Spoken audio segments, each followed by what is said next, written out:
Start. हाँ, नमस्कार दोस्तों।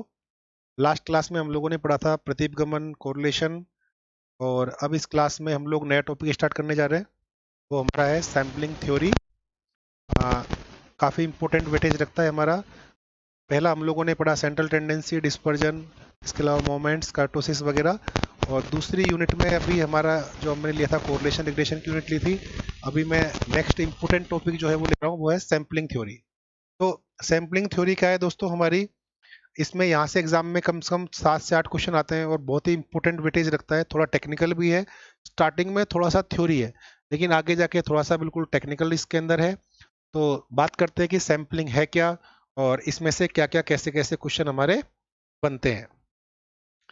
तो स्टार्टिंग की थोड़ी थ्योरी है, इसलिए पीपीटी टाइप में बनी हुई है, बाकी मैं पूरा बोर्ड पे, क्योंकि पूरी टेक्निकल है। तो सैम्पलिंग थ्योरी की बात करें, सबसे पहले दोस्तों यहाँ पर बात आती है समग्र की, कि समग्र हमारा क्या होता है।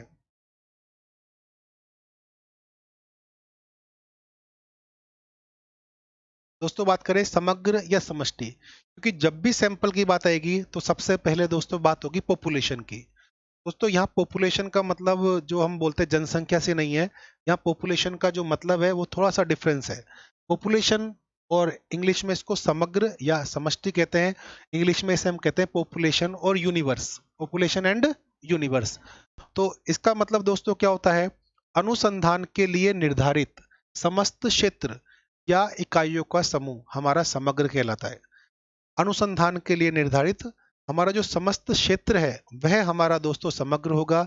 समग्र हमारा किसी भी प्रकार का हो सकता है। अगर मैं इंग्लिश में बात करूं, total area under investigation or group of items or units is non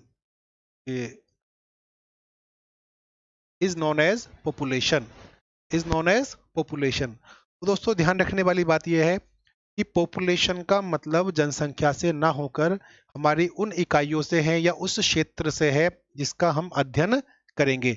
for an example मैंने कह दिया राजस्थान विश्वविद्यालय में विद्यार्थियों की कुल संख्या, the total number of students in Rajasthan university. Suppose मेरी स्टडी का एरिया राजस्थान यूनिवर्सिटी है, तो उस स्टडी में उस राजस्थान यूनिवर्सिटी में पढ़ने वाले सभी विद्यार्थी मेरी पॉपुलेशन कहलाएंगे। अगर मेरी स्टडी का क्षेत्र और बड़ा है, जैसे मैंने बोल दिया जयपुर में पढ़ने वाले सभी विद्यार्थियों की संख्या, अगर मेरा एरिया, मेरी स्टडी पूरे जयपुर के विद्यार्थियों की है, तो जयपुर के समस्त विद्यार्थी मेरी पॉपुलेशन कहलाएंगे। तो दोस्तों पॉपुलेशन की अगर हम बात करें तो अनुसंधान मतलब इन्वेस्टिगेशन का जो एरिया होगा, जो यूनिट्स होंगी, वही हमारी क्या होंगी, वही हमारी इसके अंदर पॉपुलेशन कहलाएगी। ठीक है। नेक्स्ट दोस्तों बात करते हैं समग्र के प्रकार। यहां से क्वेश्चन भी आया हुआ है कि पॉपुलेशन में भी समग्र हो सकता है। तो दोस्तों सबसे पहले अगर बात करें पॉपुलेशन समग्र के प्रकार, तो पहला हमारा होता है परिमित या अपरिमित समग्र। इंग्लिश में दोस्तों बोलते हैं फाइनाइट एंड इनफाइनाइट पॉपुलेशन। तो परिमित और अपरिमित समग्र क्या होता है उसके बारे में हम लोग बात करेंगे। दोस्तों परिमित समग्र की अगर बात करें तो परिमित समग्र है हमारा कि, मैं सिंपल वे में समझाता हूं, इसके मैं डिटेल में नहीं जाने की। परिमित समग्र क्या होता है, जिसकी पॉपुलेशन की इकाइयों को, मतलब उसके अंदर जो यूनिट्स है उनकी अगर हम कैलकुलेशन कर सकते हैं तो वो फाइनाइट कहलाएगी, परिमित कहलाएगी। और अगर उसकी कैलकुलेशन नहीं कर सकते या बहुत बड़ी है तो वो कहलाएगी अपरिमित समग्र। जैसे मैं एग्जांपल सुनो परिमित समग्र के अंदर कि राजस्थान विश्वविद्यालय में छात्रों की संख्या काउंटेबल है, उसकी हम गणना कर सकते हैं, तो वो परिमित हुआ। ऐसे मैंने बोल दिया आसमान में या स्काई के अंदर जो हमारे तारे हैं, स्टार्स कितने हैं, तारे कितने, आसमान में तारों की संख्या, तो ये हमारा हो गया अपरिमित समग्र। ठीक है दोस्तों। तो जिसकी गणना संभव हो वह तो होगा परिमित समग्र, और जिसकी गणना संभव ना हो, इनफाइनाइट हो, वो हमारा होगा अपरिमित समग्र। तो दोस्तों हमारा समग्र परिमित भी हो सकता है और अपरिमित भी हो सकता है। और भी अगर हम बायोलॉजिकली बात करें तो जैसे कई बार होते हैं नैनो पार्टिकल्स, कि एक पर्टिकुलर इसमें एमएल में कितने नैनो पार्टिकल्स हैं, या छोटे से पॉइंट में भी तो करोड़ों में होते हैं, उनकी संख्या लगभग होती है, हम काउंट नहीं करते, तो वो भी हमारा इनफाइनाइट पॉपुलेशन कहलाएगी। तो समग्र हमारा दोस्तों परिमित भी हो सकता है और अपरिमित भी हो सकता है। दूसरा दोस्तों हमारा है परिकाल्पनिक अथवा, अथवा है अथवा यथार्थ समग्र, हाइपोथेटिकल और एग्जिस्टेड पॉपुलेशन। दोस्तों हाइपोथेटिकल क्या होता है? जो कल्पना में हो, जो काल्पनिक हो, रियलिटी में एग्जिस्ट ना करे। और एग्जिस्टेड पॉपुलेशन क्या होती है, या एग्जिस्टेड यथार्थ समग्र क्या होता है? जो रियलिटी में एग्जिस्ट करता है। जैसे मैंने कहा छात्र, तो छात्र एग्जिस्ट करते हैं तो एग्जिस्टेड हो गया। और भी जैसे मैंने बोल दिया राजस्थान यूनिवर्सिटी में कितनी बिल्डिंग्स हैं या कैसी हैं, तो बिल्डिंग्स एग्जिस्ट करती हैं तो यथार्थ हुआ। ऐसे जो भी हमारे, या मैंने पेड़ पौधों की संख्या ली, तो जो भी एग्जिस्ट करते हैं तो वो यथार्थ समग्र कहलाएगा। लेकिन जो एग्जिस्ट नहीं करते हैं, अब आप सोचेंगे कि ऐसा क्या है जो एग्जिस्ट नहीं करता? जो कल्पना में होते हैं। जैसे मैंने बोल दिया, मैंने एक सिक्के को 1 लाख बार उछाला, a coin is tossed 1 lakh times या 1000 टाइम्स, तो दोस्तों मैंने तो कितनी बार हेड आएगा? तो यहाँ पर जो पॉपुलेशन में यूनिट्स कितनी होगी, 1 लाख या 1000, तो वो कल्पना में है। हमें अब हम उछालेंगे, वो एक एक्सपेरिमेंट हुआ, वो रियलिटी में एग्जिस्ट नहीं करता है, हमने एक एक्सपेरिमेंट किया।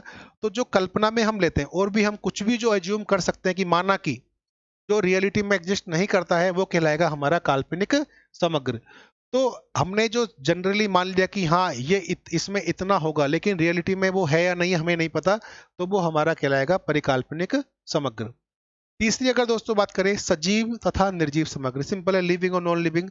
जिनमें प्राण है वो तो हमारा, जिन जो जैसे हम हैं, इंसान है, जानवर हैं, आपके क्या, और भी जो भी है जिनमें प्राण है वो तो हमारा कहलाएगा लिविंग।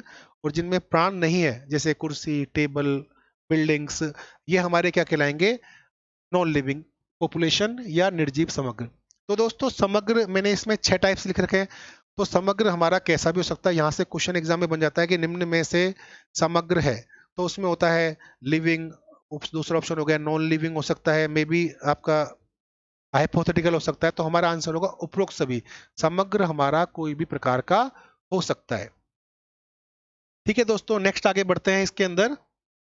तो पहले हमने यहाँ पर बात की पॉपुलेशंस की, और नेक्स्ट पेज पर आते हैं। नेक्स्ट हमारा दोस्तों है प्रतिदर्श या नमूना या नादर्श। जैसे हमने बात की पॉपुलेशन की, हम बात कर रहे हैं सैंपलिंग की, तो सैंपल की बात करना भी जरूरी है कि सैंपल क्या होता है। और यहाँ से एग्जाम में क्वेश्चन भी आता है कि what is the sample. Hindi में दोस्तों इसे 3 नाम है, प्रतिदर्श, नमूना या न्यादर्श। इन तीनों का ही मतलब है सैंपल। इन तीनों का क्या मतलब है दोस्तों? इन तीनों का मतलब है सैंपल। और सैंपल क्या होता है उसके बारे में बात करेंगे। देखो दोस्तों क्या लिखा हुआ है, समग्र का बहभाग, समग्र का बहभाग जो संपूर्ण समग्र के अनुसंधान के लिए कुछ नियमों के आधार पर चुना जाता है, प्रतिदर्श कहलाता है। समग्र का बहभाग जो कुछ नियमों के आधार पर चुना जाता है, किसमें से? उसी समग्र में से, वह हमारा क्या कहलाता है? वह हमारा कहलाता है प्रतिदर्श या sample. Sample is part or fraction of a population selected on some basis. ये बेसिस है, सेलेक्टेड ऑन सम बेसिस, मतलब कुछ बेस, जिसका कोई बेस है या जिसका कोई नियम है, उसके आधार पर लिया गया है। दोस्तों मैं एक आपको एग्जांपल दे रहा हूँ कि समग्र हमारा, समग्र में से हम कैसे लेते हैं। जैसे अगर बड़ी पॉपुलेशन है तो हमारा सैंपल साइज भी बड़ा होता है, तो छोटी पॉपुलेशन है तो सैंपल साइज भी छोटा होता है।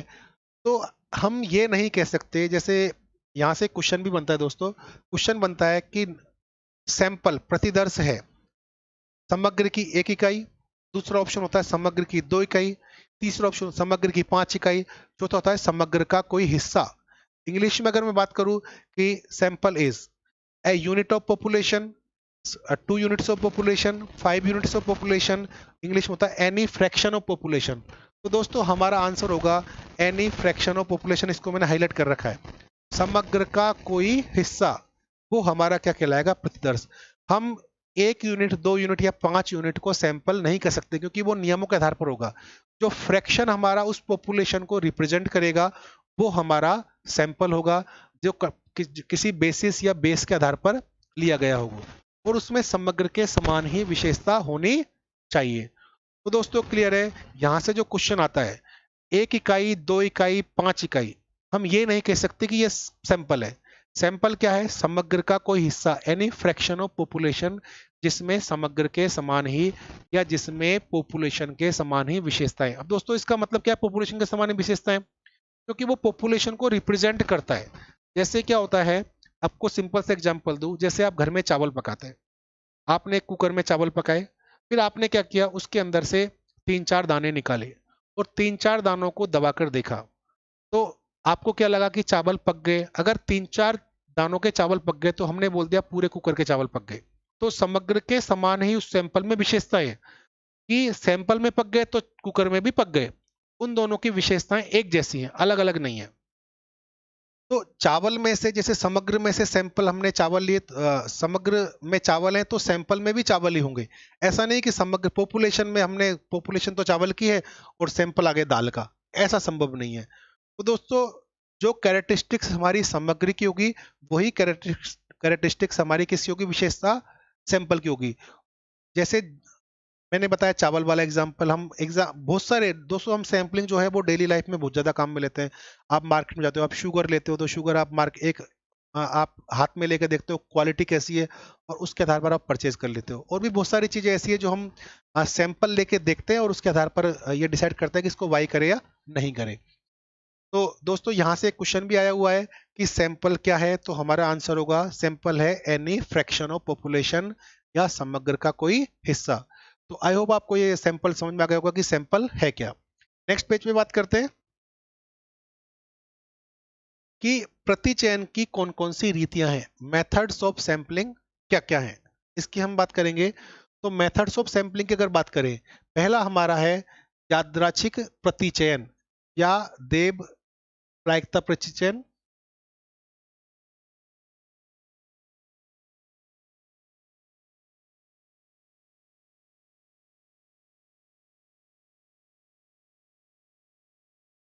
ठीक है दोस्तों, मैं देख रहा था इसमें कुछ छूट तो नहीं गया। हाँ, प्रतिचयन की रीतियां, मेथड्स ऑफ सैंपलिंग क्या क्या है। कि सबसे पहले हम बात करते हैं दोस्तों, दो तरह की हमारी सैंपलिंग होती है, एक होती है रैंडम सैंपलिंग, एक होती है non random sampling. Random sampling को दोस्तों हिंदी में बोलते हैं यादृच्छिक प्रतिचयन, या देव या प्रायिकता प्रतिचयन। इंग्लिश में दोस्तों बोलते हैं रैंडम सैंपलिंग और प्रोबेबिलिटी सैंपलिंग, दोनों एक ही बात है। या तो मैं रैंडम सैंपलिंग कहूं या प्रोबेबिलिटी सैंपलिंग कहूं, दोनों का मतलब यहाँ एक ही है। तो अगर हम देखें रैंडम सैंपलिंग हमारी क्या होती है या प्रोबेबिलिटी सैंपलिंग हमारी क्या होती है, यदि समष्टि की प्रत्येक इकाई के प्रतिदर्श में सम्मिलित होने की प्रायिकता समान होती है। इंग्लिश में if each unit of population have equal probability of selection in the sample is known as random sampling. अगर प्रत्येक इकाई की, जैसे हमारे पास 100 इकाई है, 100 इकाई में से कोई भी हम एक उसमें से ड्रॉ करते हैं, तो कोई भी इकाई अगर सेलेक्ट हो सके, इसका मतलब प्रत्येक इकाई के सेलेक्ट होने की प्रोबेबिलिटी बराबर है, तो हम कहेंगे ये रैंडम सैंपलिंग है। अगर उनकी समान नहीं है प्रायिकता, तो हम कहेंगे वो नॉन रैंडम सैंपलिंग है। इसका मतलब उसमें कुछ न कुछ बायस है, कुछ पक्षपात है। ठीक है दोस्तों, तो रैंडम सैंपलिंग सिंपल है, आगे हम बहुत सारे इसके पार्ट पढ़ेंगे। तो रैंडम सैंपलिंग क्या है, यदि प्रत्येक इकाई के चयनित होने की प्रायिकता बराबर हो, इक्वल हो, तो उसे हम क्या कहेंगे, प्रायिकता प्रतिचयन, या फिर रैंडम सैंपलिंग कहेंगे। हिंदी में यादृच्छिक प्रतिचयन या देव प्रतिचयन कहेंगे। देव का मतलब क्या होता है, जिसपे देवताओं का कंट्रोल हो, हमारा कंट्रोल नहीं हो, वो हमारा देव प्रतिचयन हुआ।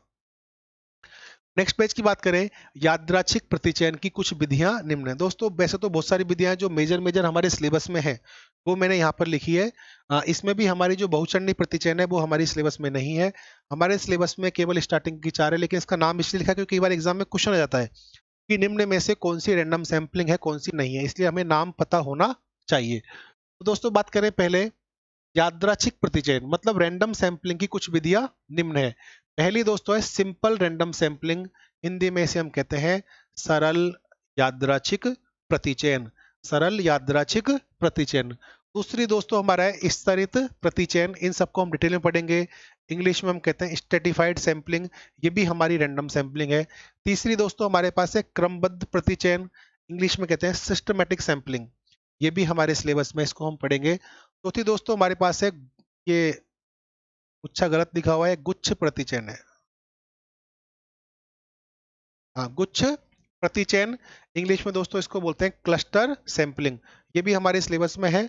और जो बहुचंडी प्रतिचयन है ये हमारे सिलेबस में नहीं है, लेकिन ये रैंडम सैंपलिंग का पार्ट है, तो इसका नाम तो हमें देख लेना है कि ये भी रैंडम सैंपलिंग में ही आती है। दोस्तों 5 सैंपलिंग, अब मैंने ये लिखी इसलिए क्योंकि एग्जाम में क्वेश्चन आता है कि निम्न में से रैंडम सैंपलिंग है या नहीं है, ऐसे क्वेश्चन पूछ लेते हैं। तो हमें इन नामों का पता होना चाहिए कि कौन कौन सी तो रैंडम है और कौन कौन सी रैंडम नहीं है। तो ये विधियां दोस्तों हमारी रैंडम सैंपलिंग के अंतर्गत आती है। नेक्स्ट पेज पे अगर हम देखेंगे, नेक्स्ट हमारा है गैर यादृच्छिक या गैर प्रायिकता प्रतिचयन, नॉन रैंडम सैंपलिंग और नॉन प्रोबेबिलिटी सैंपलिंग। दोस्तों जैसे हमने कहा प्रीवियस में कि वह जो हमारी बेसिकली जिनमें समग्र के अंदर से सिलेक्शन की सभी इकाइयों की जो चयनित होने की प्रायिकता बराबर है तो प्रोबेबिलिटी सैंपलिंग, और अगर प्रत्येक इकाई की या किसी भी इकाई के चयनित होने की प्रायिकता बराबर नहीं है तो हम कहेंगे ये नॉन प्रोबेबिलिटी या नॉन रैंडम सैंपलिंग होगी। यदि समग्र की प्रत्येक इकाई के प्रतिदर्श में सम्मिलित होने की प्रायिकता समान न हो या पहले से प्रायिकता पता न हो। दोस्तों यहां से एग्जाम में एक बार क्वेश्चन आया हुआ था, तो गैर यादृच्छिक प्रतिचयन विधि कहलाती है। क्वेश्चन था कि समष्टि के इकाइयों की प्रोबेबिलिटी एडवांस में नोन नहीं हो, समग्र में सिलेक्शन के प्रोबेबिलिटी एडवांस में नोन नहीं हो तो प्रतिचयन की विधि कहलाएगी। तो दोस्तों प्रायिकता पता नहीं है, इसका मतलब बेसिकली है कि उनकी जो प्रोबेबिलिटी है वो कुछ अलग अलग है। जैसे मैं आपको सिंपल एग्जांपल दूं कि एक पॉपुलेशन है उसमें 100 यूनिट्स है, अब अगर हम एक इकाई यहाँ चुनेंगे तो प्रोबेबिलिटी 1/100 होगी उसके सिलेक्शन की, होगी नहीं होगी? तो इसका मतलब हमें पहले से पता है। जैसे आप और भी जनरल एग्जांपल ले, जैसे लक्की ड्रॉ होता है, तो लक्की ड्रॉ में हमने भी भाग लिया है, हमने भी एक उसका टिकट लिया है, तो आपको ये पता चल जाता है कि टोटल इतने टिकट इतने लोगों ने भाग लिया, माना कि टोटल 1000 लोगों ने भाग लिया। इसका मतलब अगर हमने भी लक्की ड्रॉ का एक टिकट लिया तो हमारे सिलेक्शन होने की प्रोबेबिलिटी क्या है? 1/1000। तो ये हमें पहले से ही पता है। लेकिन अगर आपको प्रोबेबिलिटी एडवांस में पता नहीं है, इसका मतलब है वो जो हमारी सैंपलिंग है वो रैंडम ना होकर नॉन रैंडम है। ठीक है दोस्तों, तो हमें वहां पर ये देखना है कि हमारी जो सैंपलिंग है वो रैंडम है या नॉन रैंडम है। तो यदि पहले से प्रायिकता पता न हो तो गैर यादृच्छिक प्रतिचयन विधि कहलाती है। ठीक है दोस्तों, नेक्स्ट हम देखते हैं कि इंग्लिश में अगर बात करें, if each unit of population have not equal probability of selection in the sample और probability of selection is not known in advance is known as non sampling error. मतलब दोस्तों अगर प्रोबेबिलिटी ऑफ सिलेक्शन हमें advance में पता नहीं है तो हम इसे कहेंगे नॉन रैंडम सैंपलिंग या फिर नॉन प्रोबेबिलिटी सैंपलिंग कहेंगे। जैसे अब दोस्तों कुछ एग्जाम्पल हैं जो एग्जाम में पूछे जाते हैं। पहला कि हमारी नॉन रैंडम सैंपलिंग कौन कौन सी है, कौन कौन सी नहीं है। पहला दोस्तों है सह विवेक प्रतिचयन या निर्णय प्रतिचयन, जजमेंट सैंपलिंग। तो दोस्तों जजमेंट सैंपलिंग जो है वो उस इकाई को जज कर कर, अब इकाई को जज करके कि उसको सेलेक्ट करना है या नहीं करना है वो डिसाइड करते हैं। तो ये हमारी नॉन रैंडम सैंपलिंग है। यहाँ पर हम उसको रैंडमली सेलेक्ट नहीं करके इकाई का जज करते हैं, उसका निरीक्षण करते हैं। जैसे हम सिंपल एग्जांपल तो जैसे इंटरव्यू है, तो इंटरव्यू के अंदर भी वो इंटरव्यूअर जो होते हैं 4-5 वो बैठे होते हैं, आपसे सवाल पूछते हैं, आपको जज करते हैं, उसके बाद आपका सेलेक्ट करते हैं। वो रैंडमली सेलेक्ट नहीं कर रहे कि 100 लोगों में से पर्ची उतार ली, 5 लोगों को नौकरी दे दी, ऐसा नहीं है। वो आपको पूरा टेस्ट करते हैं और टेस्ट करने के बाद डिसाइड करते हैं कि आपको सेलेक्ट करना है या नहीं करना है। तो अगर इस तरह से सिलेक्शन हो तो क्या कहलाएगा? सह विवेक प्रतिचयन या निर्णय प्रतिचयन। यहाँ पर दोस्तों सभी के सिलेक्शन की प्रोबेबिलिटी बराबर नहीं होती है और जजमेंट के आधार पर कि आपका उसके बारे में क्या जजमेंट है उसके आधार पर उसका चयन किया जाएगा। दूसरा दोस्तों है कन्वीनियंस सैंपलिंग, सुविधा प्रतिचयन। तो दोस्तों ये भी नॉन रैंडम सैंपलिंग का पार्ट है। एग्जाम्पल के लिए जैसे आपसे कह दे कि आपको ऐसे 10 लोगों का सिलेक्शन करना है और उन 10 लोगों को सिलेक्शन करना है जो 10वीं पास है। ठीक है, अब दोस्तों अगर आपको बोल दे कि जयपुर जिले में 10 लोगों का सिलेक्शन करना है तो सुविधा प्रतिचयन क्या कहती है? अगर आपको वो सेलेक्ट करना है तो आप क्या करोगे? अपने आसपास के जो 10वीं पास के लोग हैं उनको आप ले लोगे। अब इसका मतलब है सपोज करो आप एक किसी पर्टिकुलर जगह पर रहते हैं तो उसके आसपास के लोग ही सेलेक्ट होंगे और कोई आपसे 10 किलोमीटर दूर रहता तो वो सिलेक्शन नहीं होगा। इसका मतलब सैंपल रैंडमली ना होकर हमारी सुविधा के अनुसार है, जो हमारे पास है या जो इजीली सेलेक्ट हो रहा है वो हम लेंगे और जिसको सेलेक्ट करने में हमें डिफिकल्टी आ रही है उसको हम नहीं लेंगे। तो ये कहलाएगा हमारा सुविधा प्रतिचयन या कन्वीनियंस सैंपलिंग। तो दोस्तों ये भी हमारी नॉन रैंडम सैंपलिंग का ही पार्ट है। नेक्स्ट देखते हैं और कौन कौन सी है। तीसरी हमारी है उद्देश्यात्मक प्रतिचयन, पर्पजिव सैंपलिंग। अब पर्पजिव सैंपलिंग क्या होती है दोस्तों? पर्पजिव सैंपलिंग में क्या होता है कि हमारा एक पर्पज फिक्स है कि मुझे इसको तो चयन करना ही करना है पर्पज के अकॉर्डिंग। तो उसमें चाहे सुविधा हो या ना हो। जैसे मुझे अगर सपोज कि मुझे 10 किलोमीटर दूर वाले व्यक्ति को सेलेक्ट करना है तो मुझे जाना ही पड़ेगा, उसमें हमारी सुविधा हम नहीं देख सकते। तो पर्पजिव सैंपलिंग क्या है कि पर्पज के अकॉर्डिंग या उद्देश्य के अकॉर्डिंग यहाँ पर सैंपल ली जाते हैं, रेंडमली नहीं लेकर, कि हमारा जो भी उद्देश्य है वो फुलफिल हो, उसके आधार पर सैंपल अगर लेंगे तो हमारी कहलाएगी पर्पजिव सैंपलिंग।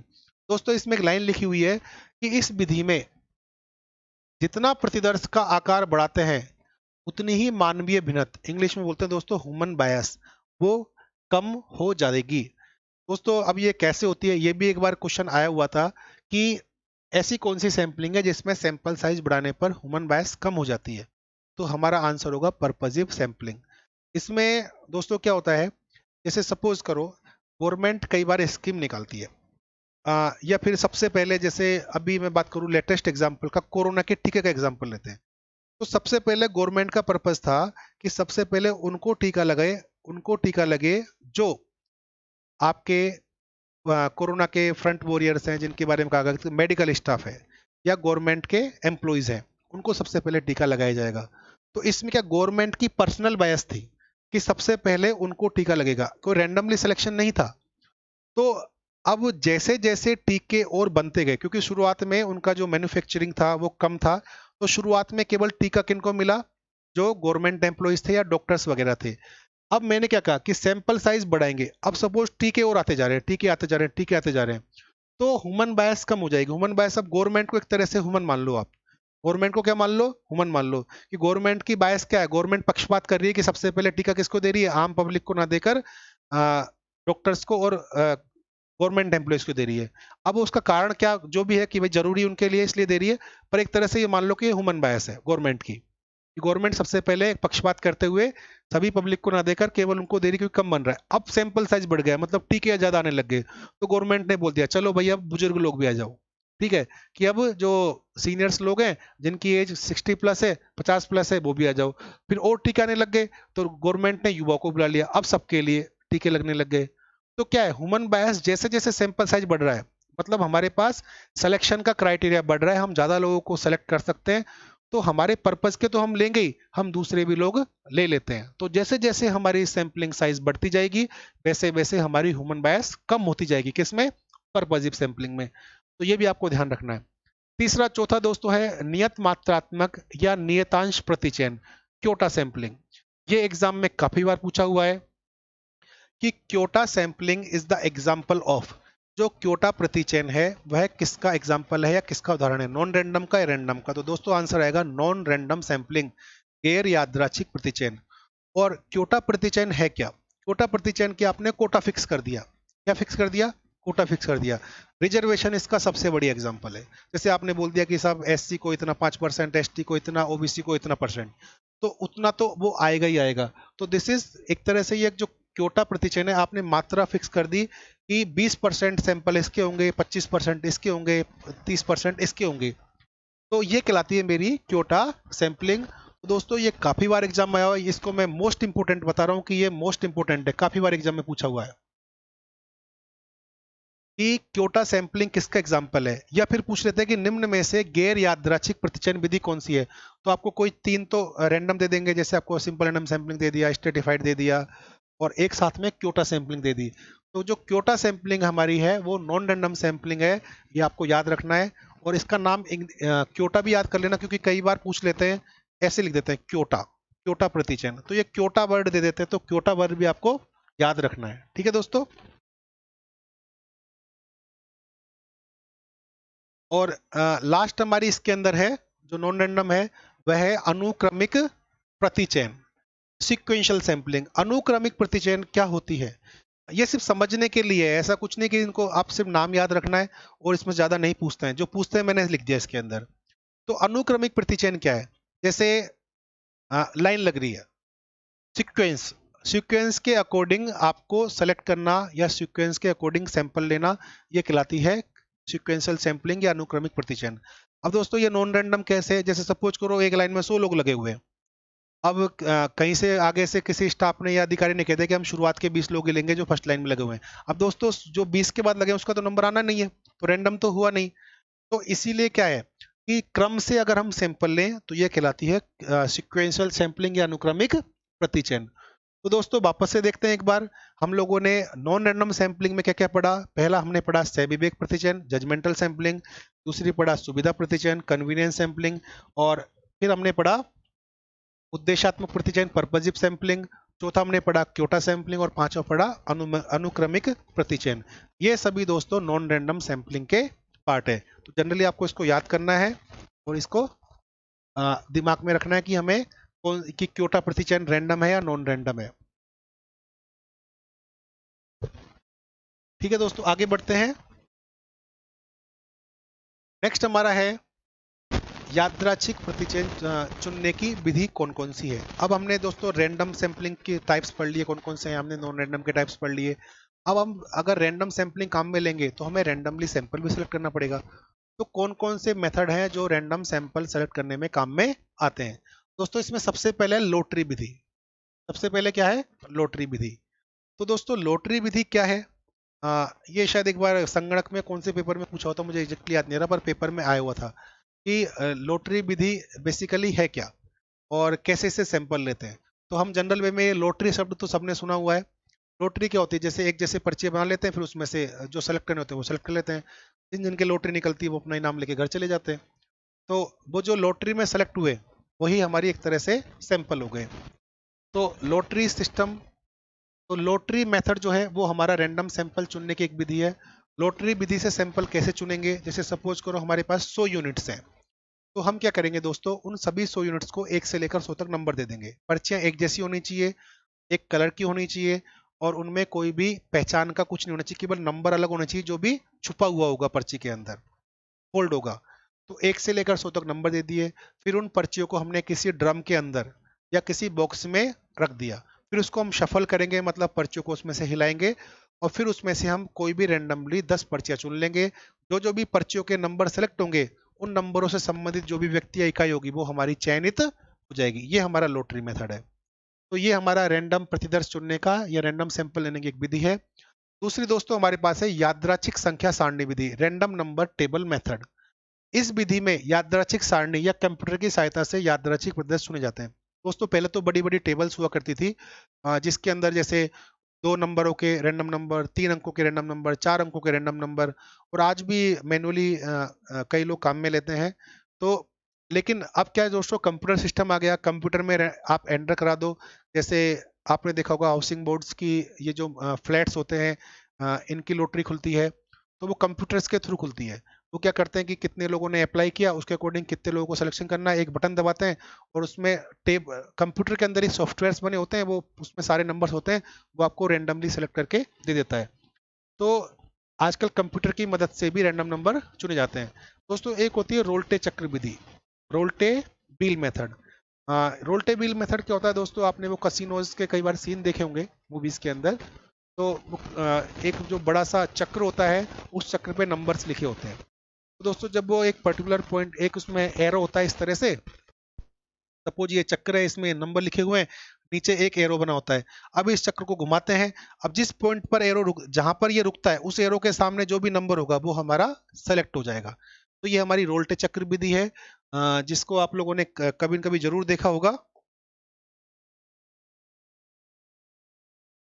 तो इस विधि में क्या होता है दोस्तों, जो हमारा चक्र होता है उस पर सारे नंबर अंकित होते हैं। अब उनमें से कोई हम रैंडमली चुन लेते हैं, लेकिन इसकी डीमेरिट क्या है कि हम अगर हमारे पास पॉपुलेशन की इकाई बहुत ज्यादा है तो हम उस चक्र पर अंकित ही नहीं कर पाते। जैसे माना कि इकाई 10,000 है, अब कहाँ तक उसमें अंकित करेंगे। तो ये हमारे जनरली इसकी डीमेरिट्स होती हैं। तो लेकिन फिर भी हमारे पास जो यादृच्छिक प्रतिदर्श चुनने की जो मुख्य रूप से 3 विधियां हैं, पहली है लॉटरी विधि, दूसरी रैंडम नंबर टेबल मेथड और तीसरा हमारा है रोल्टे व्हील मेथड या रोल्टे चक्र विधि। ठीक है दोस्तों, आगे बढ़ते हैं नेक्स्ट में, इसमें आप देख लेना एक बार।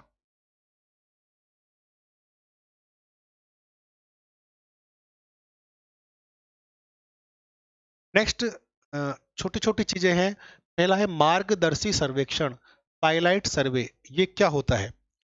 तो दोस्तों छोटी छोटी चीजें हैं जो एग्जाम में पूछी जाती है, वो सब चीजें मैं यहाँ डिफाइन कर रहा हूँ। सैम्पलिंग हम आगे स्टार्ट करेंगे, लेकिन टर्मिनोलॉजी, बेसिक टर्मिनोलॉजी जिसको हम बात करेंगे। तो मार्गदर्शी सर्वेक्षण हमारा क्या है? तो पहले बात करते हैं, मुख्य सर्वे की सफलता के लिए प्रश्नावली व सर्वे विधि को छोटे स्तर पर चेक किया जाता है, तो मार्गदर्शी सर्वेक्षण कहलाता है। दोस्तों नाम से ही पता है, मार्गदर्शी सर्वेक्षण। हिंदी में इंग्लिश में क्या बोलते हैं, पायलट सर्वे। ये दोस्तों एग्जाम में काफी बार पूछा हुआ है कि पायलट सर्वे करते कब है। अब हमें अगर मार्गदर्शन प्राप्त करना है तो हम पहले करेंगे या बाद में करेंगे। दोस्तों कोई भी बड़ा काम करने से पहले, माना कि हमें बहुत बड़े एरिया पर एक सर्वे करना है, तो उसको करने से पहले हम छोटे स्तर पर जो भी हमने मेथड बनाया है, जो क्वेश्चनियर बनाई है, प्रश्नावली बनाई है जिसमें क्वेश्चंस हैं, और जो भी हमने विधि अपनाई है, उसको हम एक छोटे स्तर पर चेक करते हैं। जैसे माना कि मुझे पूरे जयपुर की स्टडी करनी है, तो मैं एक बार एक वो जो जिसने काम कर रहा है, जो भी कंपनी काम कर रही है, वो कहेगी भाई इस जो भी हमने क्वेश्चनियर बनाया है, एक बार आप जाके एक पर्टिकुलर छोटे से क्षेत्र पर इसको अप्लाई करके देखें, क्या हमें सभी क्वेश्चनों के प्रॉपर आंसर मिल रहे हैं, या कोई क्वेश्चन ऐसा तो नहीं है जो ऑफेंडिंग हो, मतलब सामने वाले को कंफ्यूज करे या उसका दिमाग खराब करे, या कोई क्वेश्चन गलत तो नहीं है, क्या सारे ऑप्शन अवेलेबल हैं। तो इस तरह से उस क्वेश्चनियर को और उस विधि को टेस्ट करने के लिए एक छोटे लेवल पर हम एक सर्वे करते हैं, उसे कहते हैं पायलट सर्वे। उसे क्या कहते हैं दोस्तों, पायलट सर्वे। तो मुख्य सर्वे की सफलता के लिए अब पायलट सर्वे दोस्तों करते क्यों, ताकि हमारा जो मेन सर्वे है उससे पहले हमारी जो भी कमियां हैं वो दूर हो जाए और हमारा मुख्य जो सर्वे है वो सक्सेसफुल रहे। तो मुख्य सर्वे की सफलता के लिए प्रश्नावली व सर्वे विधि को छोटे स्तर पर चेक किया जाता है, तो मार्गदर्शी सर्वेक्षण कहा जाता है। If questionnaire and survey method tested in small area for success of main survey is known as pilot survey. ये तो हो गई पायलट सर्वे की डेफिनेशन। अब अगर पूछे कि क्वेश्चन एग्जाम में आता है कि पायलट सर्वे करते कब है, मुख्य सर्वे के पहले या बाद में, तो कॉमन सेंस की बात है दोस्तों, पायलट सर्वे हम पहले करेंगे। लेकिन जिनको यही नहीं पता कि पायलट सर्वे होता क्या है, तो वो गलती कर बैठते हैं। तो पायलट सर्वे का मतलब छोटे स्केल पर किया जाने वाला सर्वे जो मुख्य सर्वे से पहले करते हैं। तो ये यहाँ पर थोड़ा सा इंपॉर्टेंट है कि मार्गदर्शी सर्वेक्षण मतलब पायलट जो सर्वे है मुख्य सर्वेक्षण के शुरू होने से पहले किया जाता है। Pilot survey is done before the starting of main सर्वे। ठीक है। प्रतिदर्श सर्वेक्षण, नेक्स्ट दोस्तों हम बात करते हैं सैंपल सर्वे की। कि सैंपल सर्वे हमारा क्या है। तो सैंपल सर्वे क्या होता है, समग्र की सभी इकाइयों में से कुछ इकाइयों को चुनकर उनका अध्ययन करना और उसके आधार पर समष्टि के बारे में अनुमान लगाना प्रतिदर्श सर्वेक्षण कहलाता है। दोस्तों नाम से पता है सैंपल सर्वे। तो सैंपल सर्वे क्या होगा, सैंपल होगा, सर्वे करना। सैंपल कहाँ से आएंगे, पॉपुलेशन से। पॉपुलेशन से हम कुछ सैंपल चुन लेते हैं और उस चुने हुए सैंपल और इकाइयों का हम अध्ययन करते हैं, तो उसे हम क्या कहते हैं, सैंपल सर्वे कहते हैं। उससे करते क्या है, उससे हम समष्टि के बारे में अनुमान लगाते हैं कि हमारी समष्टि कैसी है और कैसी रहेगी। तो समग्र की सभी इकाइयों में से कुछ इकाइयों को चुनकर उनका अध्ययन करना और उसके बारे में समष्टि के बारे में अनुमान लगाना प्रतिदर्श सर्वेक्षण कहलाता है। ठीक है। तो आई होप आपको ये समझ में आ गया होगा। तो एक बार देख लीजिए, पायलट सर्वे यहाँ पर इंपोर्टेंट है और सैंपल सर्वे की तो जनरल डेफिनेशन जो समझने के लिए हमें पढ़नी है। तो सैंपल सर्वे क्या होता है, अगर हम केवल समग्र की कुछ चुनी हुई इकाइयों का मतलब पॉपुलेशन की कुछ चुनी इकाइयों का अध्ययन करें तो वो हमारा होगा सैंपल सर्वे। और सभी इकाइयों का अध्ययन करें तो उसे हम कहेंगे सेंसस। आगे हम पढ़ेंगे कंप्लीट एनुमरेशन।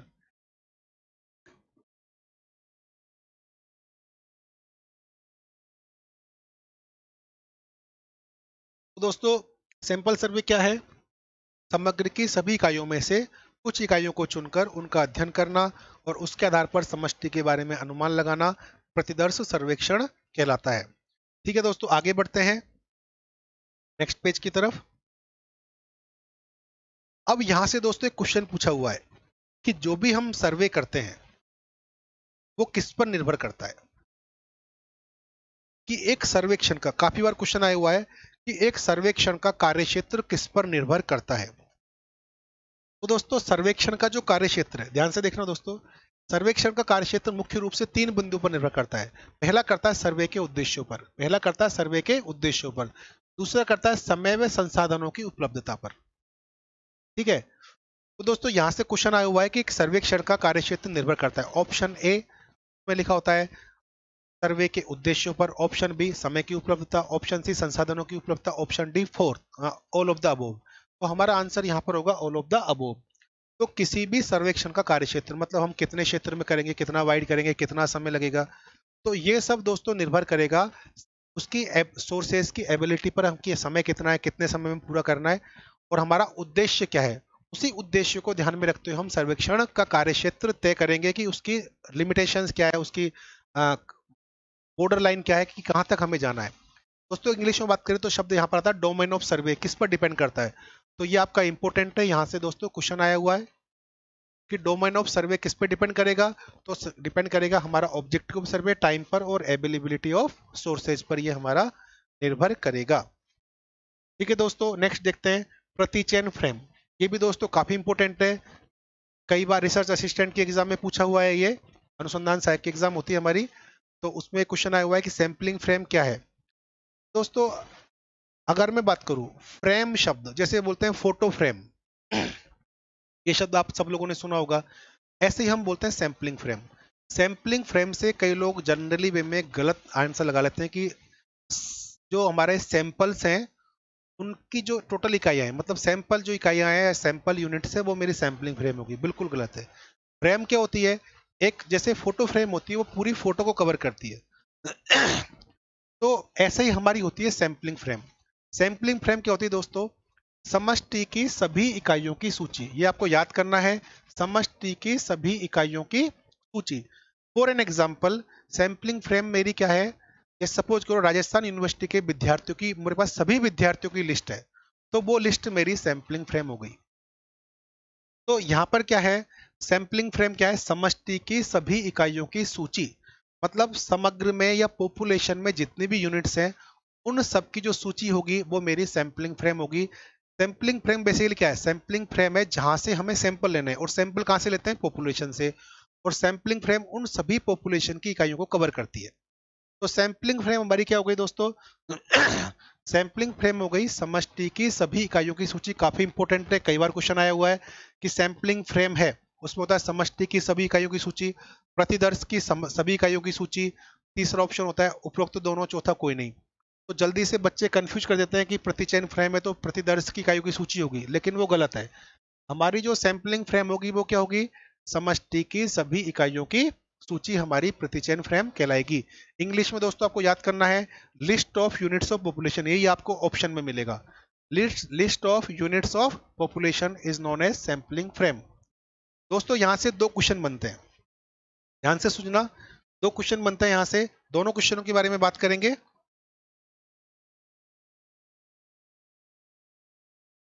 पहला क्वेश्चन जो बनता है, क्वेश्चन की फॉर्मेटिंग दोस्तों ध्यान से सुनना, क्वेश्चन पढ़ने से पहले एक नोट लिखा हुआ है कि कोई भी सूची, नक्शा या फाइल, एनी लिस्ट, मैप और फाइल जो समष्टि की सभी इकाइयों को समाविष्ट करे या शामिल करे, मतलब जो उनको इंक्लूड करे, वो प्रतिचयन फ्रेम हो सकती है। ठीक है दोस्तों, तो यहां से दोस्तों क्वेश्चन कैसे बनता है, मैं आपको बता रहा हूं क्वेश्चन कैसे बनेगा। क्वेश्चन यहां से बनता है कि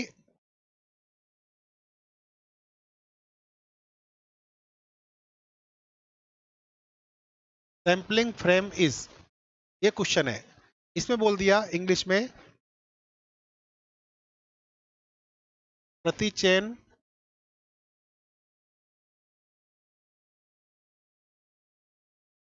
प्रतिचयन फ्रेम है। ठीक है, आपको ऑप्शन दे दिया list of units of population, दूसरा दे दिया list of units of sample, तीसरा ऑप्शन आपको दे दिया ए लिस्ट, चौथा ऑप्शन दे दिया ए मैप।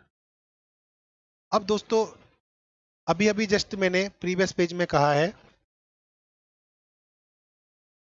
प्रीवियस पेज में मैंने कहा है कोई भी सूची, नक्शा या फाइल जो समष्टि की सभी इकाइयों को समाविष्ट करे प्रतिचयन फ्रेम हो सकती है। लेकिन दोस्तों इस क्वेश्चन के अंदर जो मैंने अभी ये क्वेश्चन लिखा है, इसमें ये नहीं पूछा उसने कि प्रतिचयन फ्रेम क्या हो सकती है, उसने डायरेक्ट पूछा है सैंपलिंग फ्रेम इज, प्रतिचयन फ्रेम क्या है। तो यहां पर जो हमारा आंसर आएगा वो आएगा इसकी definition, list of units of population, समग्र की इकाइयों की सूची,